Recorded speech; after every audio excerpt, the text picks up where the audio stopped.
दोस्तों एक बरगद का पत्ता, एक पताशा और एक लौंग का जोड़ा, इन तीनों का ऐसा प्रयोग बताने जा रहा हूं दोस्तों, जिससे कि यदि आप शत्रुओं से चारों तरफ से घिरे हुए हैं और शत्रु आपको परेशान कर रहा है, शत्रु आपके जीवन में बाधाएं मचा रहा है, तो दोस्तों वो शत्रु फूट फूट कर मरेगा। यानी कि दोस्तों वो शत्रु की नाम की बीमारी आपके जीवन से हमेशा हमेशा के लिए खत्म हो जाएगी। कोई ऐसा शत्रु जो आपके सामने से आकर आपको वार करता है और आपके सामने से आकर आपको गाली गलौज करता है या फिर आपकी प्रॉपर्टी हथियाना चाहता है, आपकी जिंदगी में रोड़े अटका रहा है, आपके कार्य रोक देता है, आप कोई भी कार्य करना चाहते हैं तो वो भी रोक देता है, तो दोस्तों ये वाला उपाय सिर्फ आपके लिए होने जा रहा है। तो एक बार दोस्तों आप केवल इस उपाय को करके देखिए। इस उपाय को करते ही आपका शत्रु जो है वो पूरी तरह से निस्तेनाबूद हो जाएगा।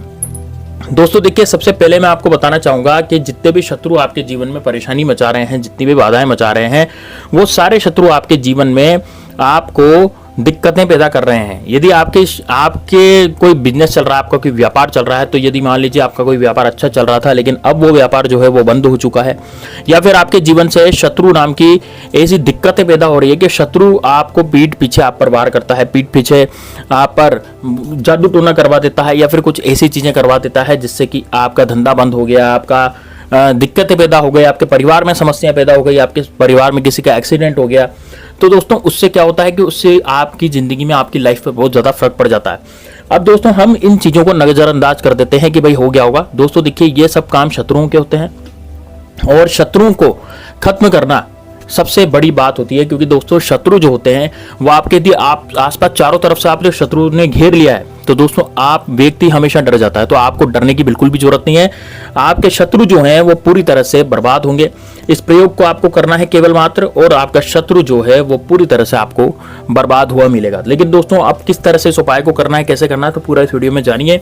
इससे पहले दोस्तों कमेंट बॉक्स में जय श्री राम, जय बागेश्वर धाम सरकार जरूर लिखिए, हर हर महादेव जरूर लिखिए। यदि आप महादेव के भक्त हैं, यदि आप भगवान श्री राम के भक्त हैं, तो जय श्री राम जय हनुमान जरूर लिखिएगा। दोस्तों देखिए, बात करते हैं कि किस तरह से उपाय को करना है। तो दोस्तों आपको करना क्या है, एक बरगद का पत्ता लेना है। दोस्तों बरगद या वट वृक्ष, जो बरगद जिसे आपके गांव में या तो बरगद बोलते होंगे, वट वृक्ष बोलते होंगे, बड़ का पेड़ बोलते होंगे, तो उसका एक पत्ता आपको लेना है। अब दोस्तों पत्ता कैसा होना चाहिए, देखिए पत्ता जो है दोस्तों वो बिल्कुल हरा होना चाहिए, उसमें पीला या कट नहीं लगा हुआ होना चाहिए, कोई कट या कटिंग उस पत्ते में नहीं होनी चाहिए, पीला वो नहीं होना चाहिए। केवल मात्र बरगद का पत्ता आपको एक लेना है। और दोस्तों बरगद का पत्ता जो है वो हरा, बिल्कुल हरा अच्छा बरगद का पत्ता होना चाहिए। अब दोस्तों एक पताशा आपको लेना है। देखिए दोस्तों पताशा जो होता है वो शक्कर का होता है, तो शक्कर का पताशा आप ले सकते हैं। तो एक पताशा आप ले लें। एक पताशा जो होता है शक्कर का, जो बाजार में आसानी से मिल जाता है, पंसारी की दुकान पे आपको मिल जाएगा या किराने की दुकान पर मिल जाएगा आसानी से। दोस्तों अपने घर में भी पताशे पड़े हुए होते हैं, तो शक्कर का एक पताशा आपको लेना है। और दोस्तों एक लौंग का जोड़ा लेना है। लौंग का जोड़े का मतलब क्या हुआ कि 2 लौंग जिसमें फूल लगे हुए, यानी कि फूल वाली लौंग आपको लेनी है। ऐसी नॉर्मल जिसमें से फूल निकला हुआ रहता है वो वाली लौंग काम नहीं आएगी। जोड़े का मतलब ये हुआ दोस्तों कि एक लौंग का जोड़ा, यानी कि 2 लौंग आपको यहाँ पर लेनी है जिसमें कि ऊपर की तरफ क्या लगा हुआ, फूल लगा हुआ हो। अब दोस्तों आपको करना क्या है, ध्यान से सुनिएगा। जब आपने ये सब ले लिया, आपने लौंग का जोड़ा ले लिया, पत्ता ले लिया और आपने एक पताशा ले लिया, अब आपको क्या करना है, दक्षिण दिशा में मुंह करके बैठ जाना। पहले सबसे पहले तो इस साधन जुटाने है। साधन जुटाने के बाद ये जितने भी मैंने बताए हैं उसके बाद दक्षिण दिशा में मुंह करके बैठ जाना है। एक साधन आपको और लेना पड़ेगा दोस्तों, होता है कामिया सिंदूर, यानी कि जो हनुमान जी को जो जिसका चोला चढ़ाया जाता है वो आपको पैकेट में या पुड़िया में मिलेगा।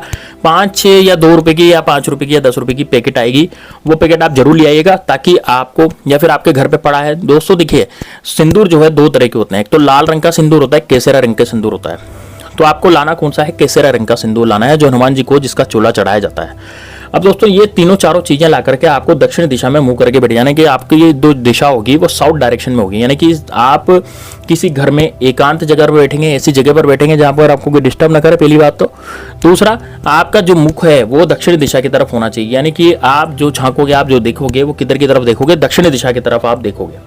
ठीक है, ऐसे आपको देखना है दक्षिणी दिशा की तरफ, यानी साउथ की तरफ। अब दोस्तों अब आपको क्या करना है, ध्यान रखिएगा। अब आपको क्या करना है, साउथ की तरफ यानी दक्षिण दिशा की तरफ आपका मुंह होगा और दक्षिण की दिशा की तरफ आपको देखना होगा।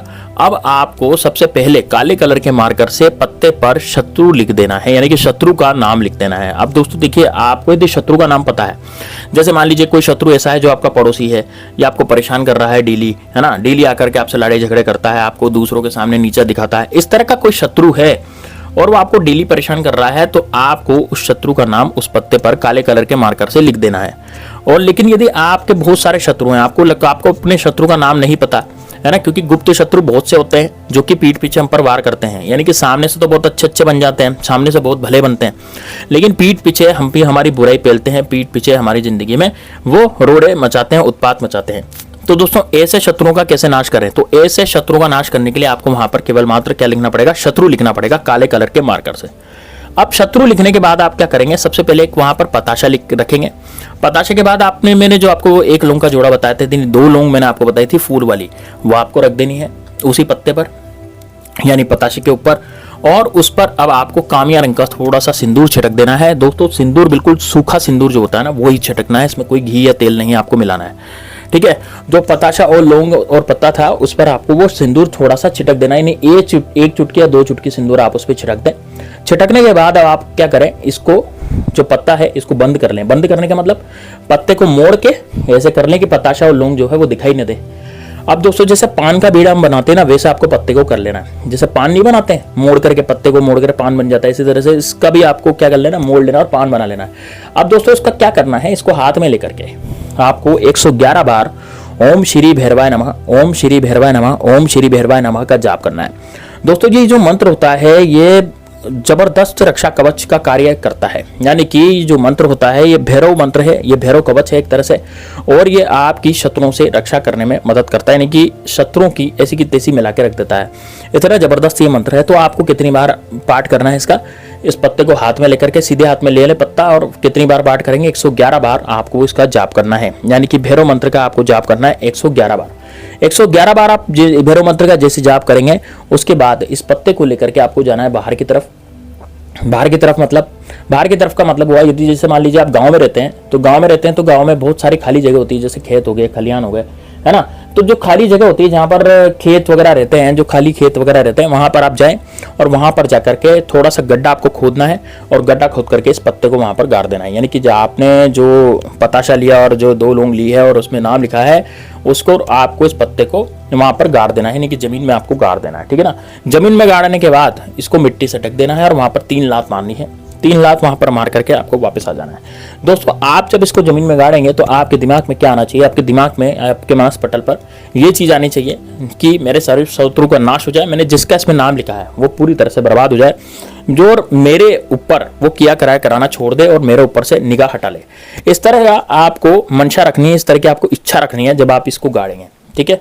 और उसको गाड़ने के बाद आपको वापस आ जाना है 3 लात मार के। यानी कि आप जब इसको गाड़ेंगे, गाड़ने के बाद मिट्टी ढक देंगे, मिट्टी से ढकने के बाद आपको 3 लात वहीं पर मारनी है और वापस आ जाना है। वापस आने के बाद आपको कुछ भी नहीं बोलना, किसी से कुछ नहीं कहना, रास्ते में किसी से कुछ नहीं बोलना, पीछे मुड़कर नहीं देखना, सीधे घर पे आ जाना है और घर पर आकर के अपना कार्य करने लग जाना है। दोस्तों ये बड़ा जबरदस्त, बड़ा शानदार उपाय है। उस शत्रु की 12 बज जाएगी 24 घंटे के अंदर अंदर।